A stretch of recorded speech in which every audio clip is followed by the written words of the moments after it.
It is a neurological problem that we're dealing with. Let's be very honest about what this is about. This is racism straight up. This is racism straight up. This is racism straight up. This is racism straight up. That is nothing but a bunch of tea-banging rednecks. That is nothing but a bunch of tea-banging rednecks. Or Republican or conservative or your average white power activist. Violence, unfortunately, may or may not ensue. Violence, unfortunately, may or may not ensue. This is racism straight up. This is racism straight up. And there is no way around that. Let's be very honest about what this is about. It's not about bashing Democrats. It's not about taxes. They have no idea. The government is being run by the Federal Reserve Bank, and they are getting all of our money. Our kids' money, our grandkids' money. It's not fair. What if someone said to you, well, your elected officials voted for this stimulus package? They all need to be thrown out. They're all Congress. It's not just, this is not just Democrats. It's not Republicans. It's all of them. All of them. It's Congress. Bush voted for all this. Obama voted for all of it. It doesn't really matter to you whether it's Republican or Democrat. Absolutely not. And most people who are here do not believe that it's just the Republicans or just the Democrats. Let's be very honest about what this is about. It's not about bashing Democrats. It's not about taxes. They have no idea what the Boston Tea Party was about. It's not about Republicans and Democrats. This is about the government stealing our money. I didn't say it was about Republicans or Democrats. Well, so, you guys, there's some people coming here. We're not here. We're asking, what does this mean? This is insanity. It's as if we have put insane children and adolescents in charge of our midst of the greatest crisis this nation has ever seen. And if we don't stop laughing about it and deal with it, we're going to find ourselves in the midst of chaos, confusion, and civil war. It's time we started acting like grown-ups. That is nothing but a bunch of tea-banging rednecks. And there is no way around that. We've watched what you've been doing here, and it's not fair. And he presents silly ideas like this and says, let's move forward now. It is a neurological problem that we're dealing with. It is a neurological problem that we're dealing with. And again, this is about racism. It could be any issue, any port in a storm. These guys hate that a black guy is in the White House. These people, all white. Obama is a radical communist, and I think it's becoming clear. That's what I told people in Illinois, and now everybody realizes it's true. He's going to destroy this country, and we're either going to stop him or the United States of America is going to cease to exist. Is he?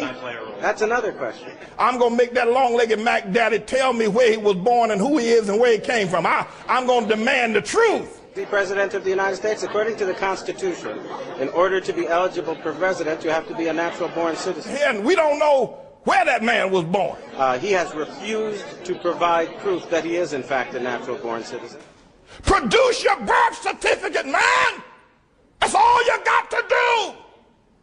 Hasn't done it. Know why? Doesn't have one.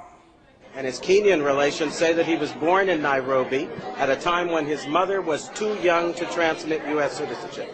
I would simply be satisfied if I could look at your admission application to Columbia University.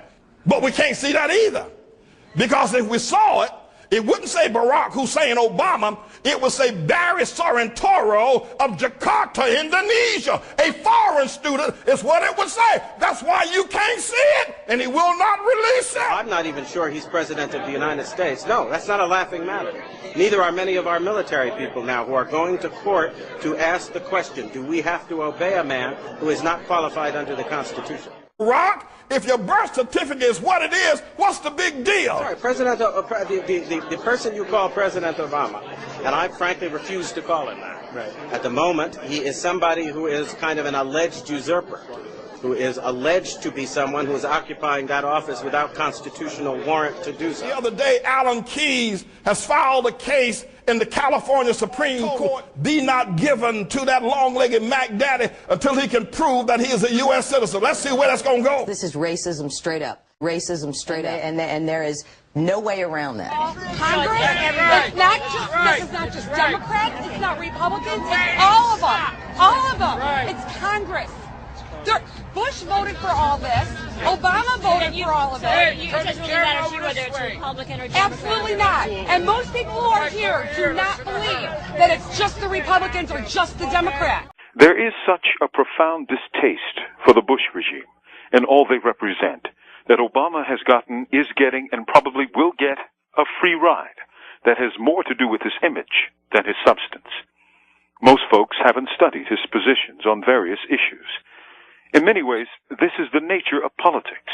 How many people convince themselves that George W. Bush was a nice guy who you'd want to have a beer with? He was a so-called compassionate conservative. He spoke about U.S. foreign policy being humble or humble. He had a bipartisan track record and had executive experience as a governor. Moreover, he was the eldest son of a president. What could go wrong? The rest is infamy and disaster. None of us really knows what a president will bring, and the emptiness of modern presidential campaigns seems designed to keep us as ignorant as stones. Presidential candidates are sold like coffee or cornflakes. One is generally as good or bad as any other. It's just that the ad markets have conditioned tens of millions of us to get what's branded as new or improved. This year's model of presidential candidate is the non-Bush brand.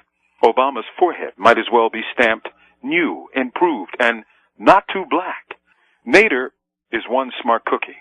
He has personally saved more lives than an average army. He knows what he's talking about. But to millions of folks, it won't matter. The ABB syndrome, or anybody but Bush, is like a massive tidal wave, and Obama is surfing that energy. Millions may look back with profound regret several years from now, when their economic fates are worse, their neighborhood schools are even worse, and the Iraq War is still a dull ache in the soul.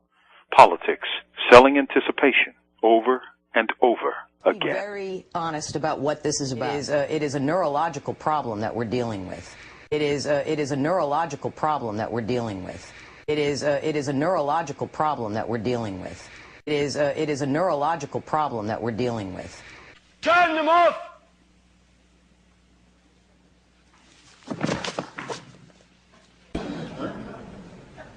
This is the theater of the absurd, my friends. This is the theater of the absurd.